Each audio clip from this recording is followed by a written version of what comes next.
Oh my God, listen to this voice. When Mother Nature bites you. You know that? But at least we still did the conversations. I would like to welcome you back to my studio. This is my day of play, where you're taken into the real events and actions of how it happens, long before the process of editing or cleaning things up. I mean, this is really how it went.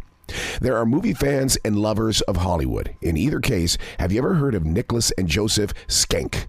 Here's a hint. One of them actually created the Oscars. Our second conversation is all out Swifty cool.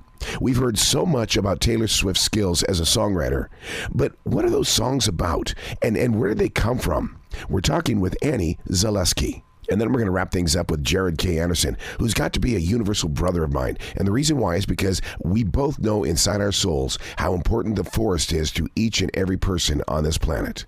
This is my day of play, completely unedited, in the way of meeting the wizard behind the curtain. We're about to do an interview here with Craig Singer and Michael Benson.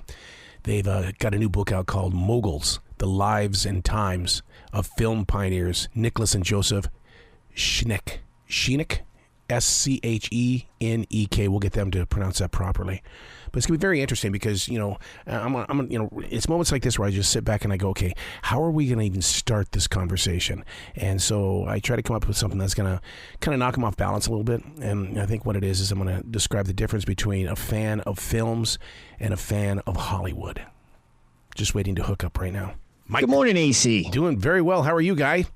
I am well. I have these two fine fellas. They're all yours. Take them until 49. Hello and good morning, you two. How are you doing? I'm great. Arrow. Hi, Arrow. You guys, I mean, you're proving something that I've always lived by, and that is there are fans of movies and there are fans of Hollywood. And this book gives me that opportunity to be a fan of Hollywood because it's part of the building blocks of where we are today. It certainly is. That's a tremendous way of putting it. Yes, thank you. To get into this project, I mean, I can't imagine the stuff that you guys had to research. Lots and lots of it. How it came about. Why'd you start, Craig? I directed a film years ago called A Good Night to Die, which was a crime thriller, which premiered at the Tribeca Film Festival. And one of the executive producers was named Jeff Shank. The family softened the name from Skank to Shank for perhaps obvious reasons. And Jeff said to me over lunch one day, by the way, my two uncles were really founders of the studio system in Hollywood. And he captured my imagination. And I thought it was incredibly fascinating, and then dove into this very, very long, deep, dark rabbit hole. And I dragged Michael down with me. And lo and behold, many, many, many years later, we have this incredible, what I say is a love letter to folks who love cinema and the arts in general. Mm-hmm. Yeah, because that time period of Hollywood, I don't want to say it's long gone and forgotten because there's way too many streaming outfits out there that are letting us watch these old movies, but we don't know the story behind those cameras. That's right. And, to give you an idea of the power of the Skank brothers, Nick ran Lowe's Inc., which owned MGM, so he was Louis B. Mayer's boss. And Joe ran 20th Century Fox United Artists, so he was Darryl F. Zanuck's boss and Charlie Chaplin's boss. Joe invented the Academy Awards, and Nick was an early investor in Technicolor, which through his MGM got its greatest usage in 1939 twice. Once to show the burning of Atlanta in Gone with the Wind, and once in The Wizard of Oz to demonstrate that we weren't in Kansas anymore. See, it's that kind of stuff right there that the average person doesn't know, and that's why this book is so important, because we just assume it happened, but we don't know the decision makers that really cleared the path for it to happen.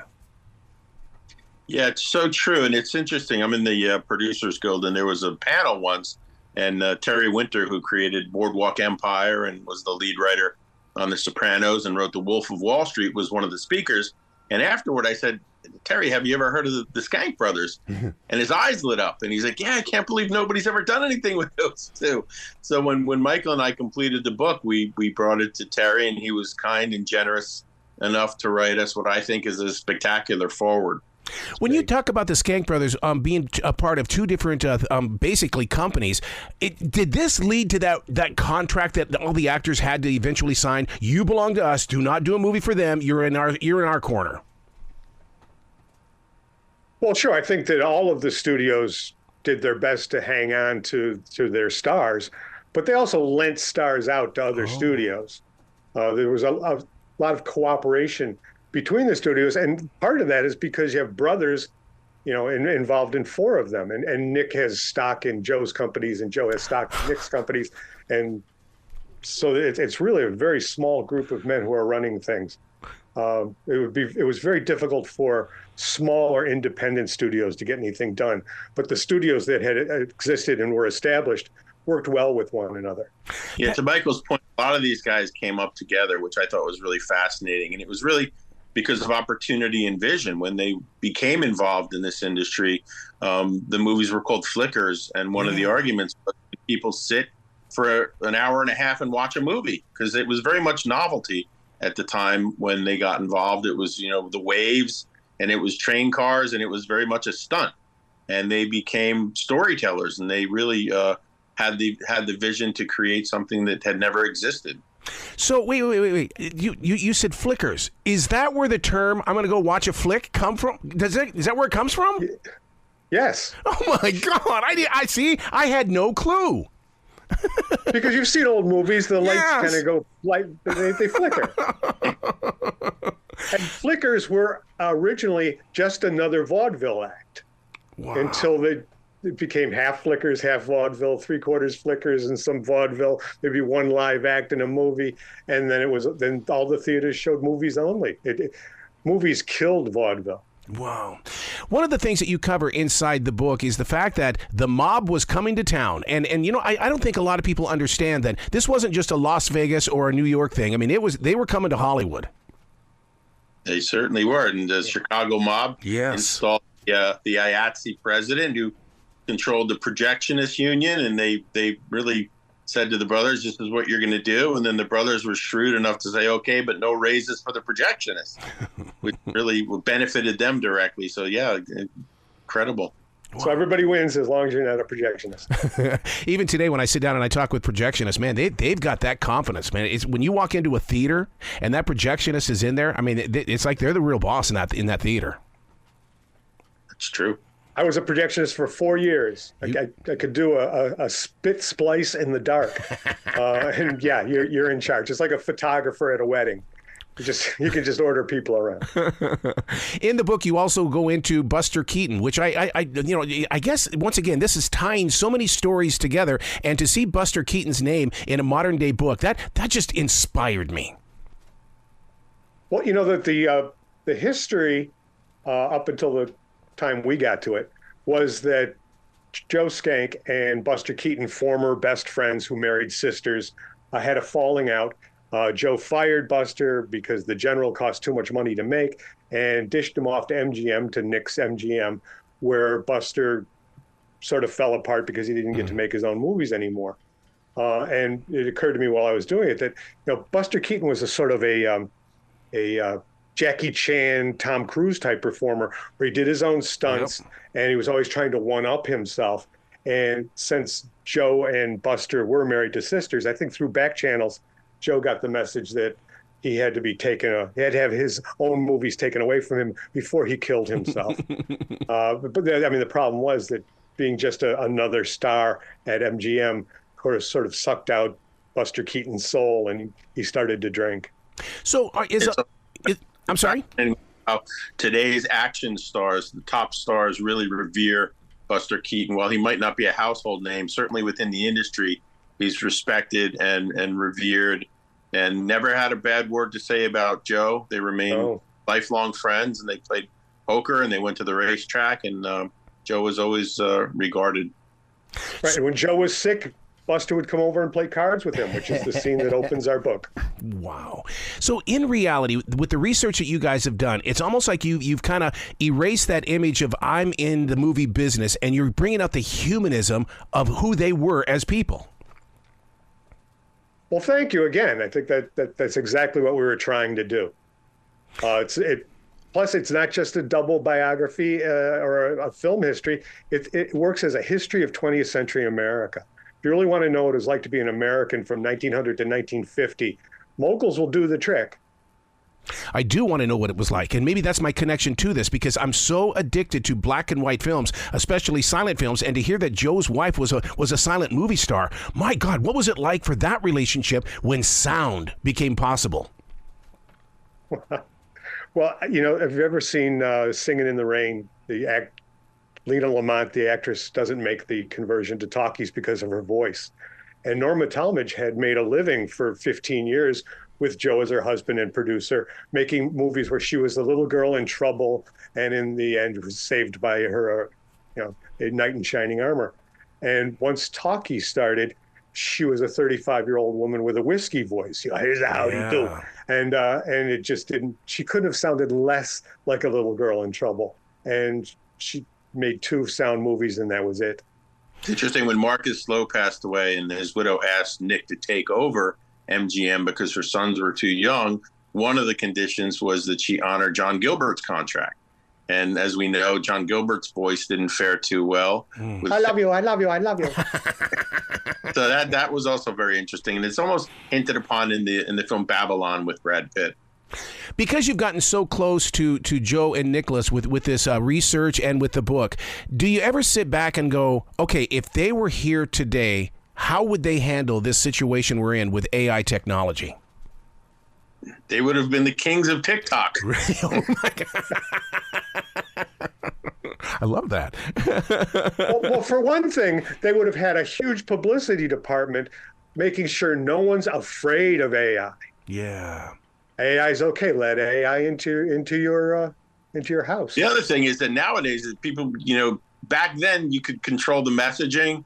They had guys like Eddie Mannix, who was the fixer, and if things went south, Eddie would show up before the police, and things were hush hush and covered up. I think nowadays they would have found it much more challenging to keep their privacy and their private lives, which was so imperative and important to them, under lid, so to speak. And to be fair, as old men, they were less visionary. It was TV that eventually got them, because they were suspicious of it. They were, movie guys. They saw TV as an end to the Lowe's Theater franchise, which it pretty much was.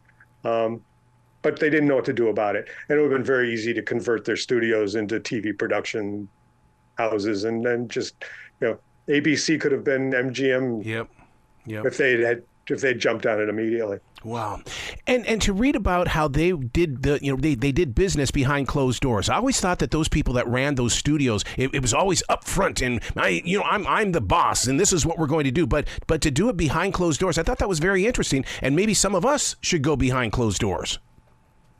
I'm behind a closed door right now.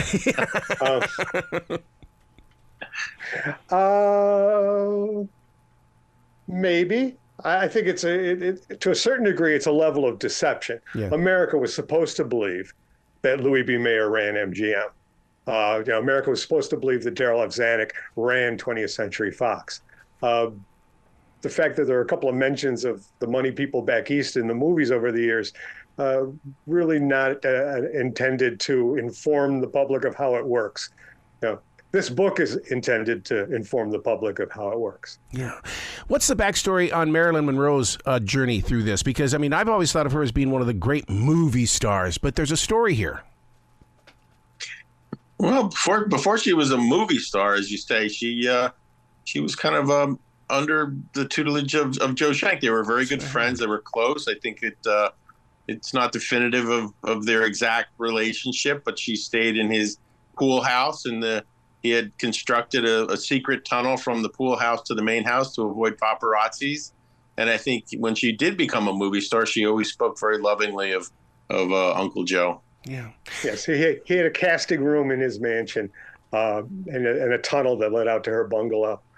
And they became really good friends after Joe became too old to really use his casting room very much anymore. They remained friends. I think the casting couch has gotten a bad name over the years, and certainly a lot of movie producers are pigs.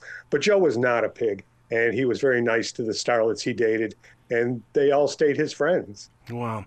The two of you with this book, of course, I'm screaming for, I need a 10-part series on Netflix. I want to know every bit of this. I want to see moving pictures. Are you guys working on something like this? Well, Aaron, we're hoping you become a producer and then you give it on Netflix. Wow, that idea just occurred to me. What a great... We should make it into a mini series. Yeah, I think we're definitely having conversations with folks, and I think this would be a spectacular film, documentary, miniseries, all of the above.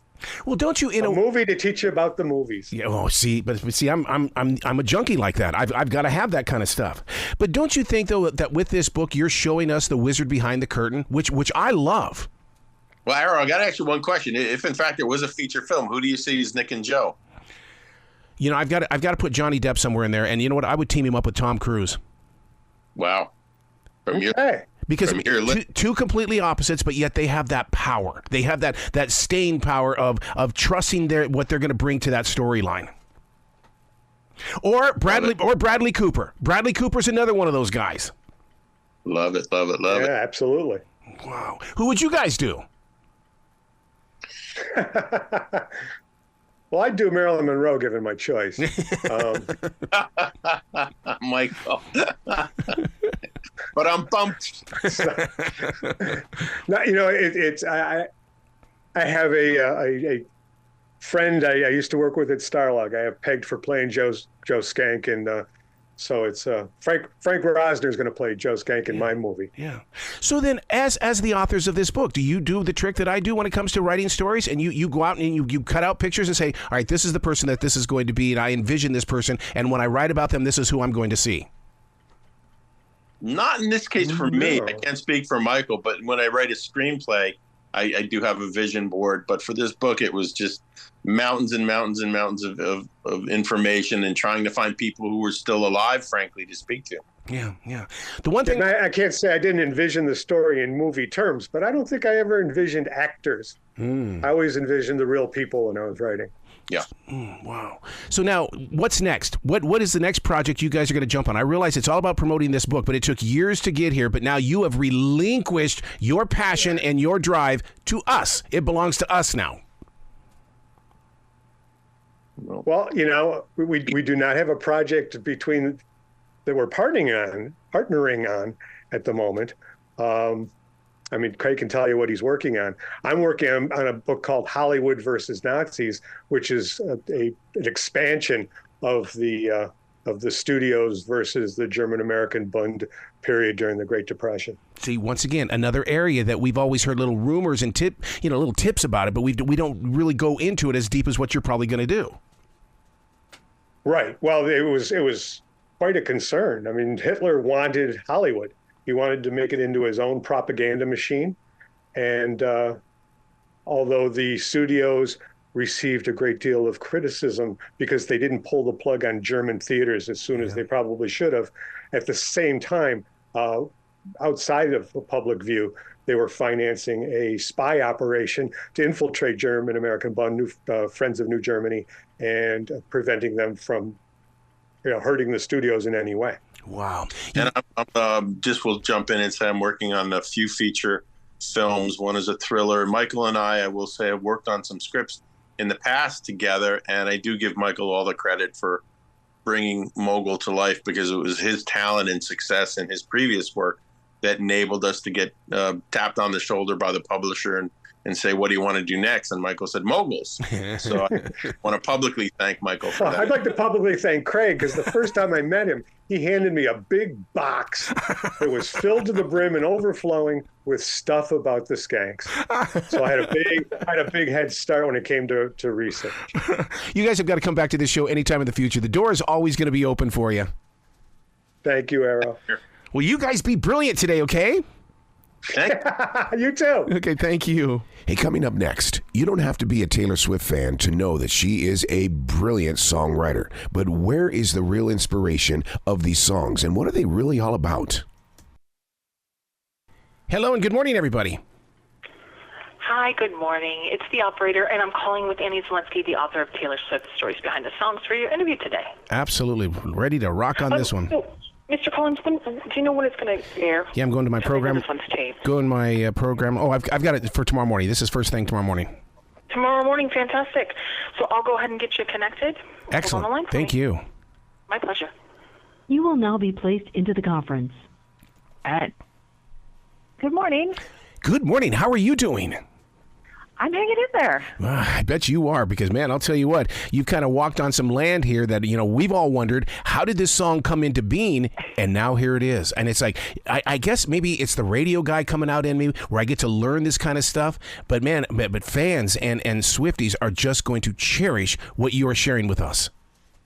Thank you so much. That was my goal and my hope. I wrote this for the Swifties and to really give Taylor her due as a songwriter. Well, you know what? And what's really interesting about this, and this is just the writer in me, I think that this book is more than just for this generation. I think this is the book that's going to be here 50 years from now, and that generation is going to go, I wonder what it was like.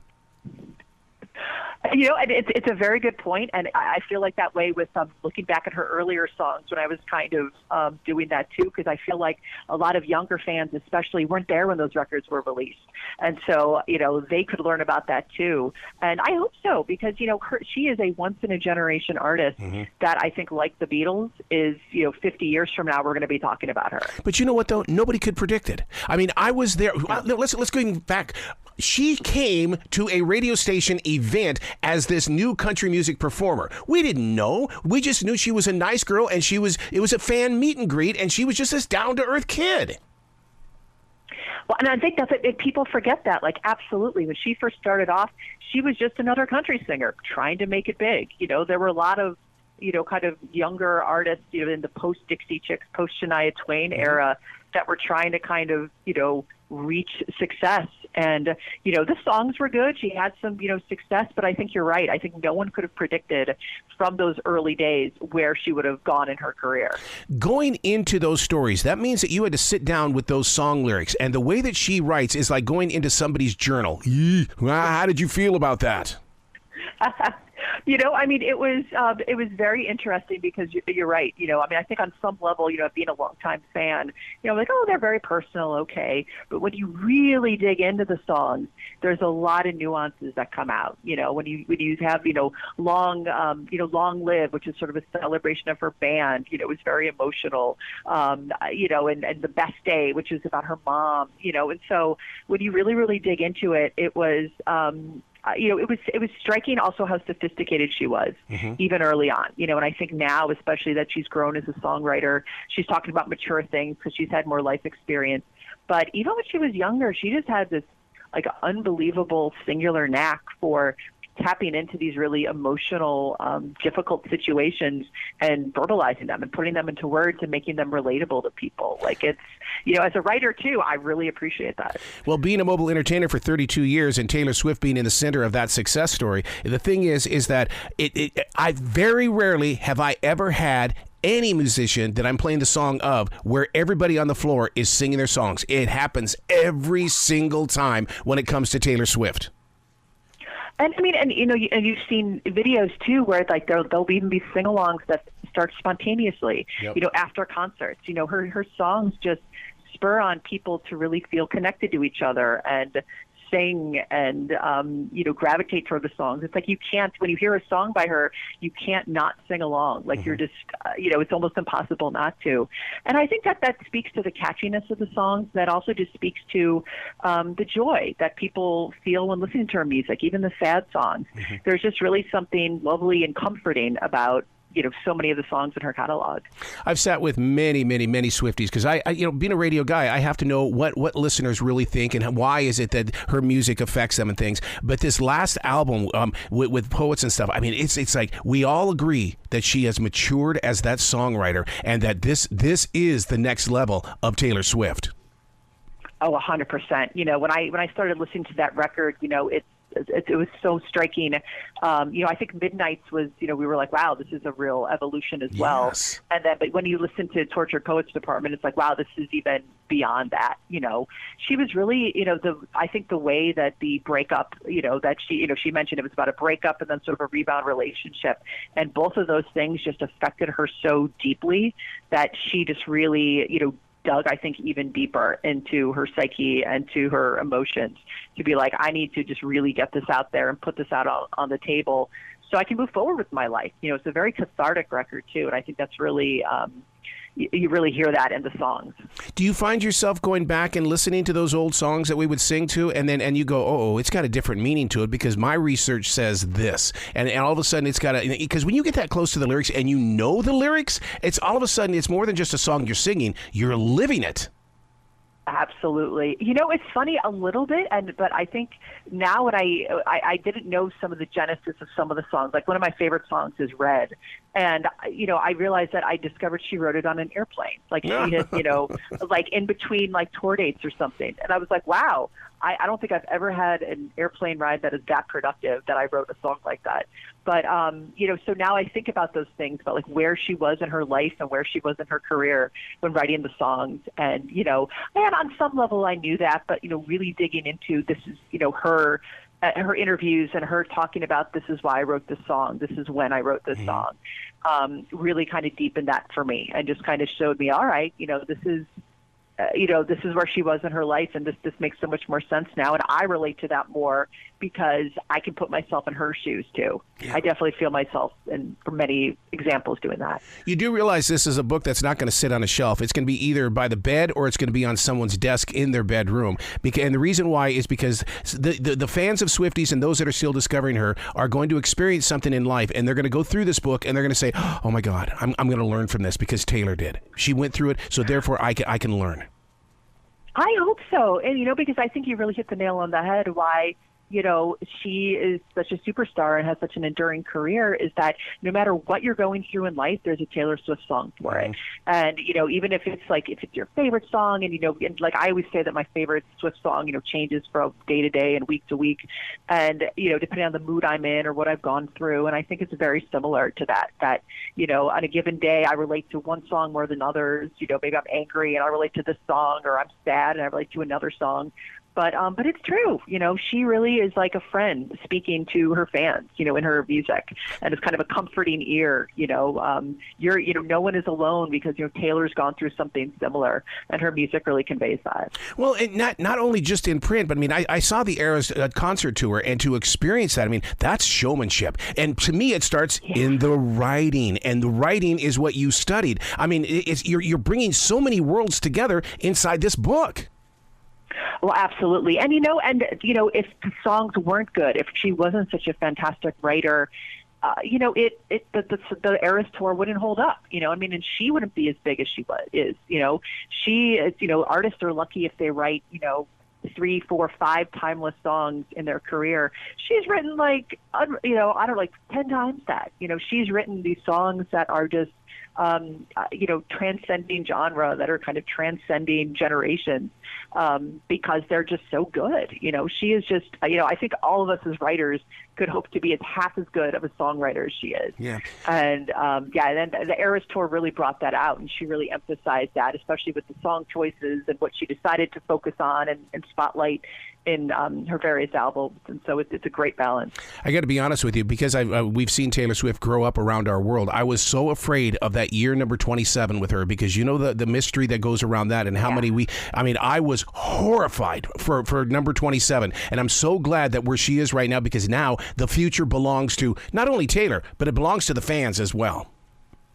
100%, and I think that the Eras tour is, has been, not a victory lap, because I don't think she's at that point in her career yet, but it's really been, her saying, look at everything I've done, I'm going to celebrate this with the fans, and, and going, she's never going to be able to top that. I think that's the funny thing. It's like, where does she go after the Eras tour?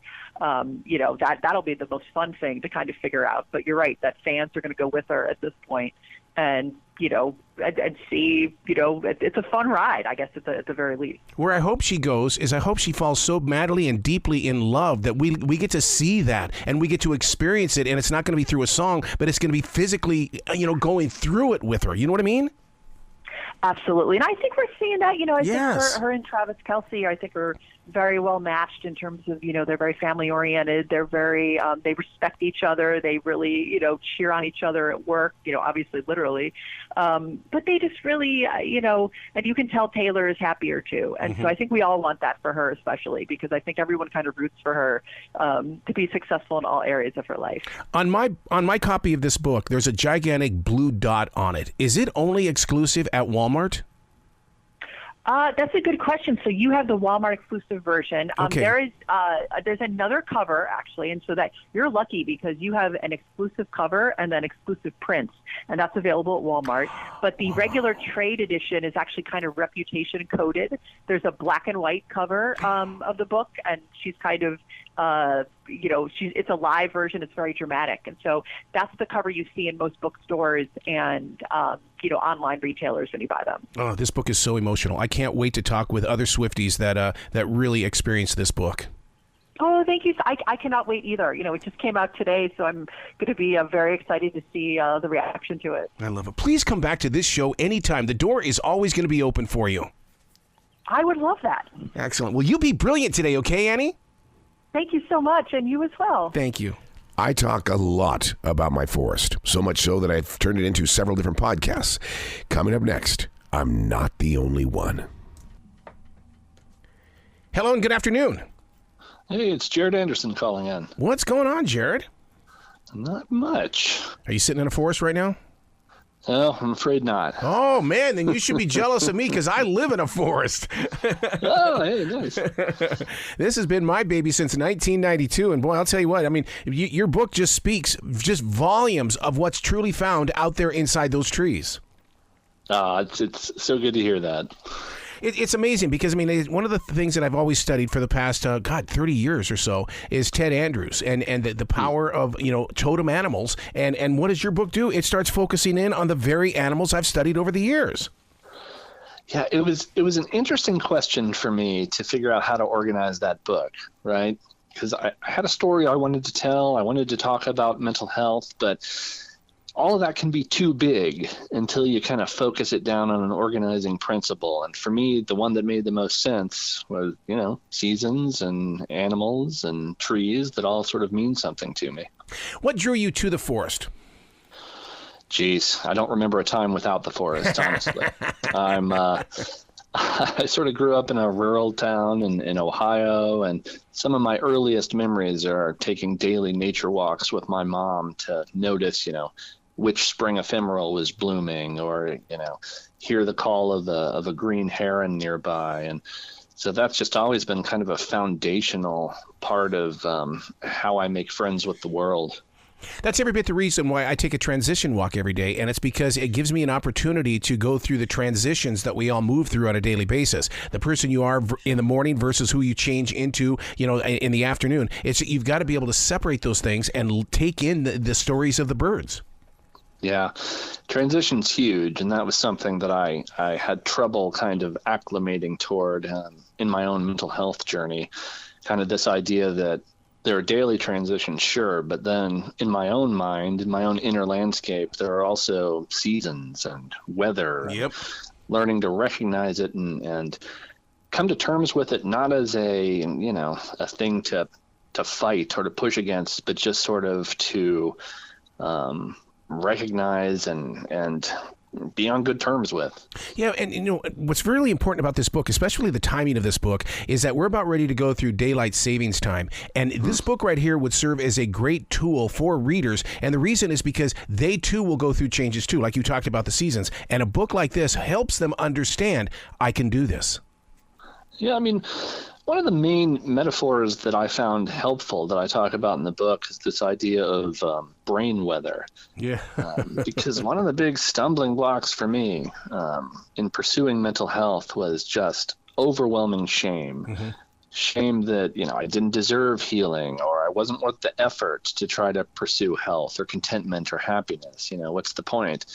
And starting to think of my own life, my own mind as more of a natural phenomenon, not a thing that needed a report card, was huge for me. Like brain weather, if a thunderstorm cancels a picnic you were going to have, right? You might be disappointed. You probably would be disappointed, but what you wouldn't be is ashamed, because you understand that the thunderstorm is natural and you didn't invite it and you don't control it. So there's no shame attached. All right, well, for me, depression, it's a natural phenomenon. I didn't invite it. I don't control it. So why am I attaching shame to this thing? Mm-hmm, mm-hmm. Yeah, I call it the monster. Today I'm dealing with the monster. Okay, what do you want to talk about? It's that kind of thing. And do you find yourself defragging it all? In other words, keeping a journal and asking yourself the questions and then questioning the answers? Yeah, that's been huge because all of this is so abstract if I don't write any of it down. And one phrase I land on a lot in the book is depression defends itself. Mm-hmm. And one of the ways it defends itself is by vanishing into smoke. Or, sometimes it feels like a ghost and it can hit you, but you can't hit it. Mm-hmm. All right, well, taking a lot of these damaging thoughts and then tethering them to a page, writing them down, okay, now there's something in front of you that you can have a conversation with. You can interrogate it rather than just a bunch of abstract defeats where there's these hit and runs where these negative thoughts come in and then vanish. So yeah, that's been very important. Do you think creativity is an addiction and a lot of people don't understand that they've got the bite and they don't know what to do with it? I suppose. I mean, I certainly can't stop. One of the things about being a writer, somebody asks me sometimes, like, how do you stay motivated to write? And the question is always a little bit strange to me because it's just something I have always done. Mm-hmm. So, for me, it's like, all right, well, how can you not? It's addictive in that, like, it's the power of creation. Mm-hmm. When I play with fantasy, I have my episodic fictional podcast about fictional nature. And that's creating worlds whole cloth. Or I have when I write poetry or I write about mental health, and that's a real tangible tool for making sense of my world. And in a lot of ways, for discovering what I think when sometimes I myself don't know. I'm glad that you created a podcast, and the reason being is a lot of people don't realize that back in the 1980s when podcasting first stepped out onto the scene, it was the writers, it was the thinkers and the poets that really developed that. It wasn't the rock stars, it wasn't even the comedians, it was the writers who did that, and you're living up to the history of what podcasting is. I mean, what was so exciting for me is that there were no gatekeepers. Yeah. I was in this job that I was sort of miserable in kind of a director level position at a university. And I was like, okay, in this context, writing isn't fun. Words aren't fun. What would I do if I could literally just do whatever I wanted for the joy of it? And as somebody who's always loved audio and storytelling, it hit me. There was nobody between me and writing and recording a podcast. So, I mean, that was intoxicating when I started it, and it still is. And that show, The Crypto Naturalist, is really all about enthusiasm for enthusiasm's sake. I'm a nature lover, a science lover, but for that show, I was like, all right, what if I just lean into enthusiasm completely divorced from fact, which is kind of a cathartic thing for me to do. When did you discover the confidence to be able to reach out there and, first of all, share your writing, and then to have even more confidence to put it in a podcast? Yeah, I think at its heart, for me, writing is about connection. Mm-hmm. Otherwise, I write it down and put it in a drawer. And while I might like the process of writing, the magic for me is to connect one mind to another. So there's no question that the vulnerability of sharing something you create is terrifying. But over the 3 decades I've been publishing writing, I mean, that terror is offset by the thrill of finding someone who connects with your work. I mean, it's just worth it, I guess, is how I would phrase it. So what are you going to do with your writing? Because I've got 3 decades of daily writing inside this studio, all packed up in these very protective boxes. But then that we're all going to transition somewhere along the line. Who's going to protect your writing? Because it doesn't really necessarily belong to this generation. Yeah, I don't know. I mean, so I have a master's in literature. It's sort of my background as a scholar, and something I've come to terms with over the years is that after I write something and put it out in the world, it's kind of not mine anymore. Exactly. You're absolutely right. Yep. So while I'm certainly curious what maybe future generations might do with my writing, there's a part of me that kind of raises a hand in that curiosity and says, "Man, that's none of your business," which takes a little bit of a Zen mindset to make peace with, but making peace with impermanence is, part of the work I do in my own road to mental health. You write about that 1 in 5 people in America right now struggle with mental illness. Today we talk about it. 10, 15 years ago, my brother was that guy that people pointed fingers at. Yeah. Yeah, I mean, they're huge. I mean, growing up, there was always kind of an understanding that I internalized that there's a stigma about mental illness and you don't bring it up. Yeah. And it took me a very long time to get past that. And part of it was rooted in culture, and part of it was rooted in this idea that my worth is tied to my productivity. Some of it was rooted in my own sense of masculinity, to be, silent and stoic. But over the years, I've come to understand that vulnerability, while terrifying, is the actual path to wholeness and connection and strength. Facing that fear and then trying to be your authentic self. Most of my favorite things in my life have come by walking down that scary path. Yep. And sometimes it's not even visible. It's like a mirage on a highway. By the time you get there, it's gone.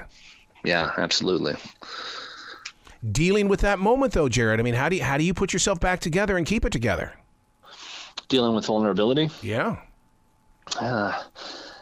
Honestly, for me, it takes almost a leap of blind faith. Mm-hmm. And part of it in the context of depression, this idea that depression defends itself, that in my worst depressive moments, if I try to even think about it in terms of depression, there's a little voice that says, you're not depressed, you're objective.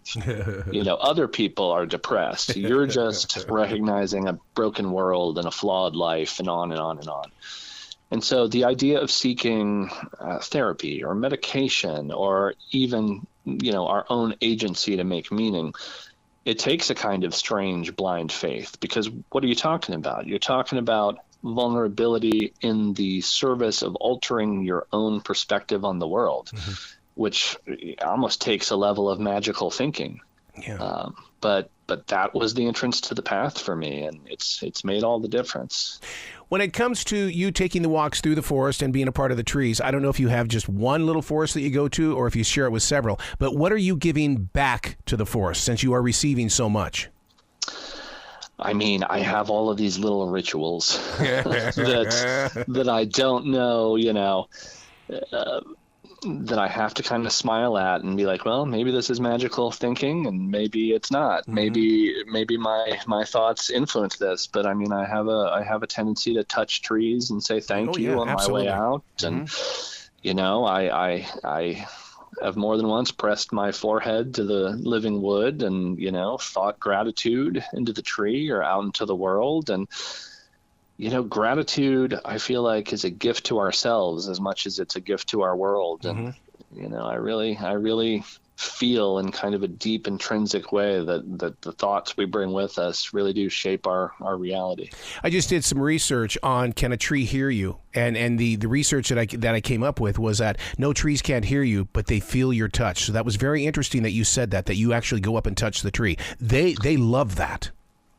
Yeah, I mean, that was a huge tradition when I was a kid. There was this huge spreading sugar maple, and my parents had a couple acres of woods, and everybody called that Jarod's tree because I would be up in there constantly, and I would sleep in the branches, and I'd put my cheek against the wood, and then as now, I felt like I could feel the life inside the tree, and you do that, and you feel that sense of connection, and it feels very real. The back and forth, the conversation. Yeah. What was the editing like for you for this book? Because, as writers, I mean, once you put it on a page, I mean, we're in control, but then you have to give it to the editor. That can be very scary, but in the case with my editor, Ryan at Timber Press, I really felt like he helped it become its best self. Mm-hmm. Which it really felt like a collaboration because, in the case of this book, talking about nature and mental health and making meaning, these are all huge concepts. So, I mean, one of the big struggles for me was kind of reining it in. I mean, part of the process of sharpening up our writing is kind of deciding what we are going to focus on and how we're going to focus in and putting guardrails on it so that it doesn't just sort of sprawl out in every direction. And so I really appreciated that collaborative process. I'm a pretty hardcore pen whore. In other words, I love my writing instruments. I've had some that have been with me for almost 30 years now, these writing instruments. Do you do the same? Do you have your favorite ones? I lose things too much. Oh God. So I buy 30 packs because boy, I lose stuff constantly, but I do always have a pen and a journal with me. Yeah. So you do the rollerball? Because I'm going to tell you what, the friction of a writing instrument on the page to me can be a mood changer. Yeah. I usually do rollerball, and there is something very tactile about it, I think. Yeah. Just oh my God, your book is just so perfect. It to me it serves as an invitation. It also, as somebody who writes a lot, it also you're exposing your studenthood to me as a reader. It's like, okay, I'm reading about this student who is now growing into this teacher who is going to grow. There's just so much growth inside these pages. I mean, one thing that I think is important for me is to try to always stay within that student mindset. Yep. I share in the, to honor sharing as one of the key strengths of the human animal. But, I have a 4-year-old, and sometimes he and I walk out in the woods, and I see kind of like the effortless ease with which he accesses wonder and enthusiasm for the natural world. And as a 43-year-old man, that's something that I'm constantly trying to return to. Yeah. And, he does it without thinking. And so he has a lot to teach. I think kind of all of us have the student hat and the teacher hat, and learning to switch between them is really an important aspect to experiencing the world fully. You know what's great about being 43 years old? What? That I'm 62 and I have all of my writing when I was 43. So you're going to be able to go back to your 43s and you're going to sit down with your son and your grandson and you're going to say, this is what I was writing when I was this age. It's fascinating, isn't it? I sometimes look at poetry I wrote when I was 10 and in a way that person is a stranger, and in a way I absolutely feel the thread between then and now, and it's a really wonderful feeling. Wow. Where can people go to find out more about you? Where can they get your podcast? Are you on iHeart? Where are you at, man? Yeah, I think I'm all over the place as the crypto naturalist. And then the book is Something in the Woods Loves You. You'd find any place that you'll find books. And I'm across social media as the crypto naturalist, where I do a confusing mix of mental health talk and nature poetry and chat about my podcast as well. Well, that's what it's all about. Dude, you got to come back to this show anytime in the future. I love where your heart is, and you're such a great conversationalist. Oh, I'd love to. This has been so much fun. Excellent. Will you be brilliant today, okay, Jarod? Thank you. You too. Have a great day. You bet.